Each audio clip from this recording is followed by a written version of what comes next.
Hello नमस्कार दोस्तों। तो जैसा कि 72 बीपीएससी का सिविल सर्विस का एग्ज़ाम का जो डेट है वह जुलाई में संभावित है।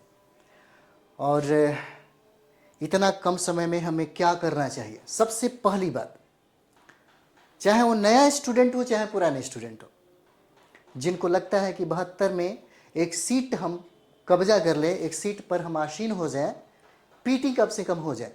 पीटी के लिए मैं बात कर रहा हूँ, क्योंकि सच अगर देखा जाए तो सिविल सर्विस को फाइनली रूप से जो लोग कंप्लीट करते हैं उनकी तैयारी पीटी से नहीं होता, उनकी तैयारी मेंस से होता है। वो लोग प्रारंभ जब करते हैं तो पीटी का क्लास कभी नहीं ज्वाइन करते। उनके गार्जियन, उनके जो शुभचिंतक होते हैं, जो उनको जानने वाले होते हैं, उनको अच्छी तरह से गाइड करते हैं कि भाई सबसे पहले मेंस की तैयारी से प्रारंभ करना। सिविल सर्विस का एग्जाम अगर पूर्ण रूप से अगर फाइनल तुमको एसडीएम बनना है, डीएसपी बनना है, पदाधिकारी बनना है तब। और रियली अगर देखा जाए तो ये जो प्रारंभ होता है मेंस से ही करने वाला स्टूडेंट फाइनल तक पहुंचता है, और पीटी गलत डायरेक्शन में लोग तैयारी करते हैं। खैर एनीवे, लेकिन अभी का जो समय है, 2-3 महीने का जो टाइम आपके पास है, उसमें हमें क्या करना चाहिए? मात्र 4 सब्जेक्ट कमांड करने की जरूरत है।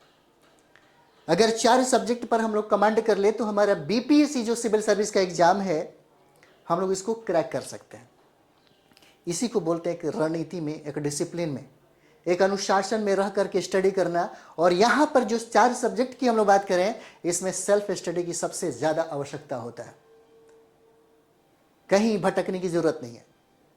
अभी के समय में जो भी स्टूडेंट 10 से 12 घंटा अगर बैठ गया, दुनिया के तमाम जितने भी टेंशन है सबको छोड़ करके अगर बैठ गया, तो इस 2-3 महीने के अंदर में वो रिजल्ट को ले सकता है।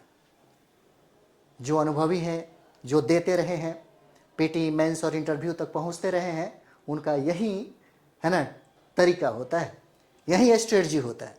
4 सब्जेक्ट में जैसे हम लोग देख सकते हैं, जैसे इतिहास से आप देखते होंगे, इतिहास से जो प्रश्न पूछे जाते हैं, है ना, इतिहास से प्रश्न 30-35 प्रश्न पूछे जाते हैं अकेले, जिसमें मॉडर्न हिस्ट्री का सबसे ज्यादा भूमिका होता है। एंशिएंट भी है, मेडिवल भी है, लेकिन संतुलन बनाने वाला स्टूडेंट ही कंप्लीट करता है। इसलिए ज्यादा जरूरी है और लाजमी है आपके लिए संतुलन बना करके पढ़िए। संतुलन ज्यादा जरूरी है। जैसे अगर मैंने कहा कि करंट अफेयर से आप देखिएगा, तो करंट अफेयर से हमेशा इसकी वैल्यू बीपीएससी में प्रारंभ से ही इसकी वैल्यू सबसे ज्यादा है। अगर करंट अफेयर से गड़बड़ हुआ तो समझिए कि आपका रिजल्ट भी रुक सकता है। 30 ही नहीं, 28 ही नहीं, कभी कभी सबसे ज्यादा प्रश्न पूछा जाता है। कई लोग ये सोचते होंगे करंट अफेयर्स, आप सोच लीजिए इकोनॉमिक्स की तैयारी हो जाती है।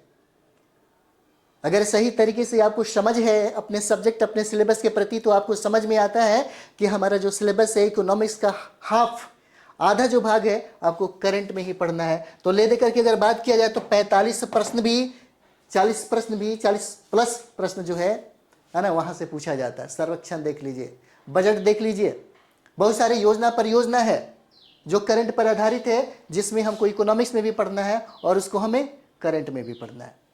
साइंस एकदम देगा, 30 प्रश्न तो देगा ही। फिजिक्स, केमिस्ट्री और बायोलॉजी संतुलन करने की जरूरत है। बायोलॉजी से 1-2 प्रश्न ज्यादा पूछे जाते हैं। इसका मतलब ये नहीं कि फिजिक्स और केमिस्ट्री पे फोकस कम किया जाए। संतुलन बनाना होगा, सटीक किताबें पढ़नी होगी, रणनीति के साथ अपनी स्टाइल स्टडी जो है उसको बनाना होगा। ये साइंस जहां से हमें 30 प्रश्न पूछे जाते हैं, ये 4 सब्जेक्ट की बात जो हो रहा है ना, 4 सब्जेक्ट, ये गजब का है।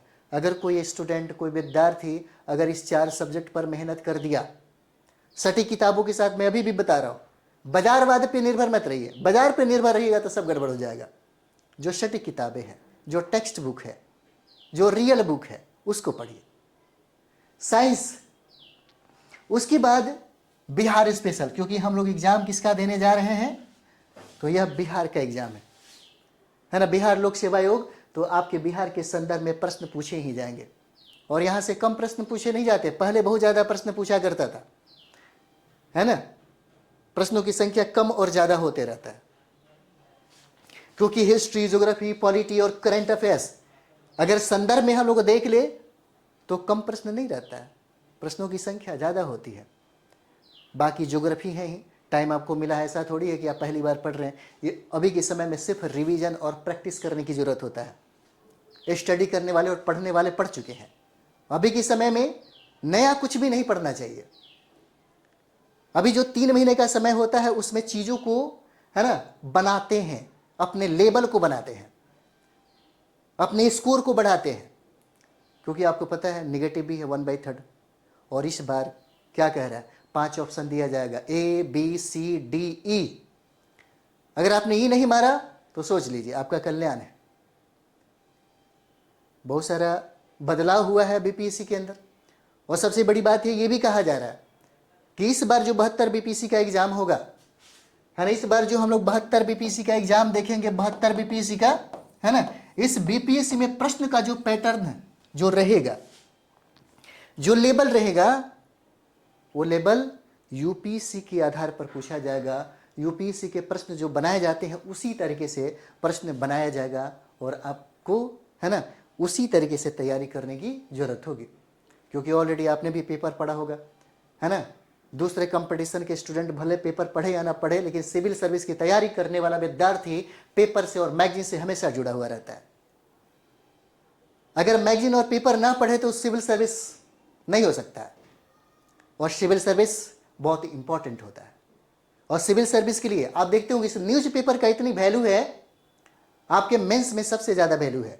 पीटी में तो है ही, लेकिन मेंस में सबसे ज़्यादा वैल्यू होता है। अप्लाइड जो प्रश्न पूछे जाते हैं आपके जीएस पार्ट 1, जीएस पार्ट 2, और सबसे बड़ी बात है जो सिलेब आपके निबंध है, इसमें भी पेपर की सबसे ज़्यादा अहमियत है। इसलिए अगर न्यूज़पेपर अगर नहीं पढ़ेंगे तो फिर मुश्किल है। ठीक है, तो ये 4 सब्जेक्ट पे अगर कमांड हो जाए तो वाकई में आप बीपीएससी में पीटी क्लियर कर लीजिएगा। और इस बार एसडीएम का बहुत अच्छा पोस्ट है, 100 पोस्ट है, टोटल सीटों की संख्या 1230 है ना। और हम लोग भी इसकी तैयारी जो है ना, आपके साथ एकदम कदम से कदम मिला करके हम लोग करते रहेंगे। ठीक है, और क्लास प्रारंभ करते हैं हम लोग, सीरीज बाय सीरीज हम लोग क्लास स्टार्ट करते हैं। ठीक है, तो चलिए मिलते हैं हम लोग नेक्स्ट वीडियो में। थैंक यू वेरी मच आप सभी लोगों का।